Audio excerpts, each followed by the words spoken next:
Labas, aš esu Žydrūnas, duokit 5. O jūs klausot Vėjo paparčio kanale, kuriame šiandien ypatingas svečias, pats karalius. Seniai, dar tais laikais, kai žmonės žinojo, kad medžiai girdi, o paukščiai supranta žmogaus kalbą, gyveno karalius, kurį visi vadino tiesiog visažiniu. Tačiau tiesa buvo tokia, kad jis dar tik mokėsi būti išmintingas. Visažinis karalius valdė didžiulę ir turtingą šalį. Jo miestai klestėjo, laukai derėjo, o žmonės kiekvienas dirbo savo darbus. Vis dėlto karaliui ramybės nebuvo. Jam nuolat atrodė, kad kažkas nuo jo yra tarsi slepiama. Kaipgi aš galiu būti geras valdovas, jeigu nežinau visko, kas vyksta po saule, dažnai svarstydavo jis.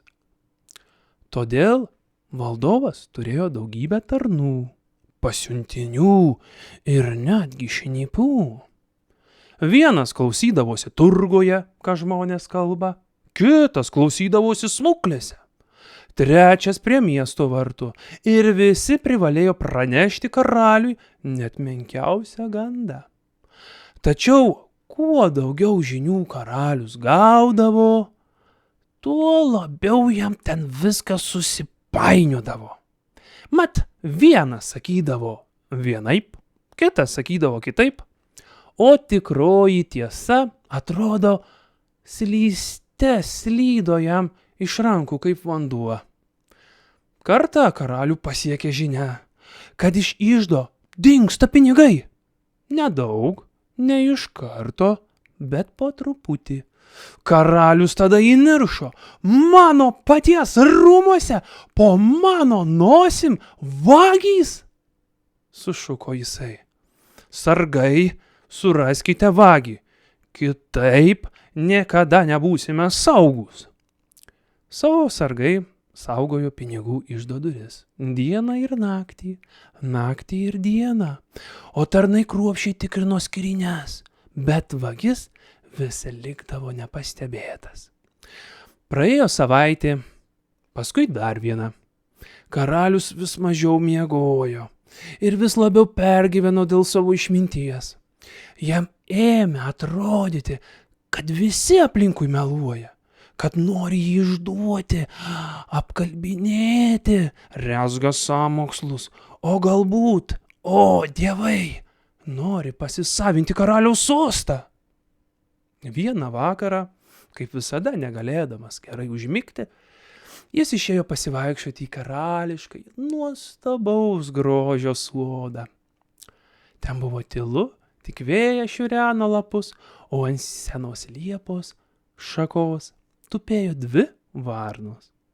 Ir jos garsiai krankė tarpusavyje. Tarytum ginčijosi. Karalius sustojo, nes jam pasirodė, kad girdi ne paukščių garsus, o žodžius. Kar, aš tau sakau, brangioji, juk būtų kvaila vogti dieną. Kranktelėjo viena varna. Protingas vagis ateina kai visi miega. O ką mūsų karalius veikia? Ar jis iš viso ką nors supranta? Paklausė kita varna. Žinai, aš tau pasakysiu, karalius per daug pasitiki savo akimis, bet per mažai ausimis. Karalius net krūptelėjo. Kas tai? Ar tai buvo sapnas? Ar tai mano vaizduotė? Gal visai baigiu išprotėti? Vis dėlto varnų žodžiai jam įstrigo galvoje ir todėl jis naktį nusprendė pats išsiaiškinti visą tiesą. Persirengė paprastais valstiečio rūbais, užsidėjo nematomą apsiaustą, kaip koks Haris Poteris, ir tyliai pasislėpė netoli iždo.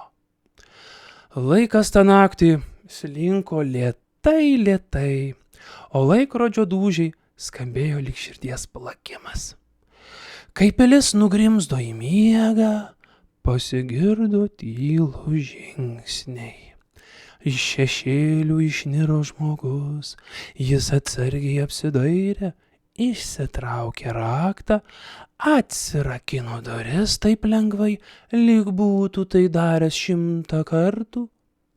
Ir karalius sulaikė kvapą, kol paslaptingas vagis pradėjo krauti auksinės monetas į maišą. Jis dirba greitai ir užtikrintai. Taiga karalius išėjo iš savo slėptuvės ir sušuko: Karaliaus vardu įsakau, stok vagie nelaimingas. Vagis išsigando ir pargriuvo. Galop paaiškėjo, kad tai buvo vienas iš rūmų sargų. Žmogus, kuriuo šiaip jau visi pasitikėjo, tame tarpe net ir pats karalius. Kodėl? Kodėl tu mane išdavei? Kodėl tu tai padarei? Paklausė jis. Tau juk buvo patikėtas saugoti iždą, o tu kandį į ranką, kuri tave maitina. Sargas nuleido galvą. Atsiprašau jūsų šviesybę.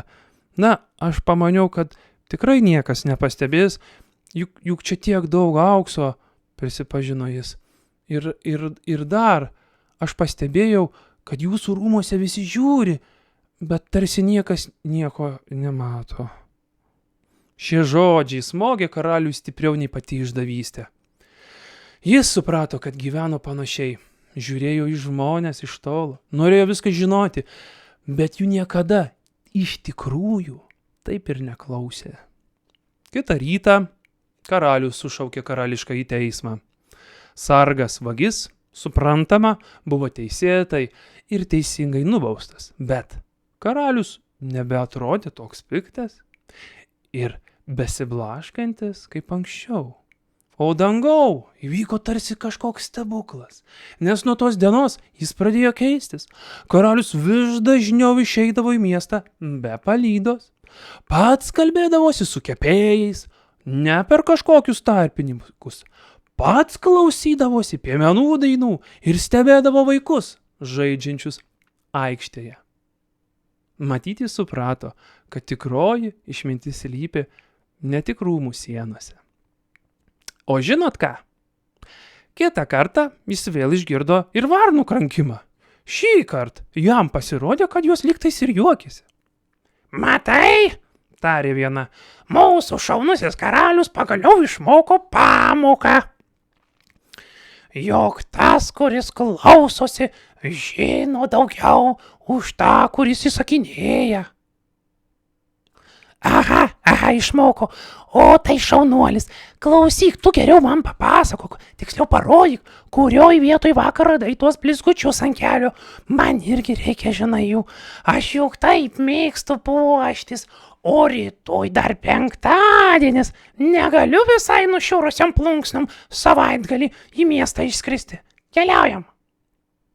Karalius tik nusišypsojo išgirdęs tokius varnų plepalus, nes jis nebeieškojo stebuklingos galios leisiančios jam viską žinoti. Jam pakako suprasti savo paties tautą.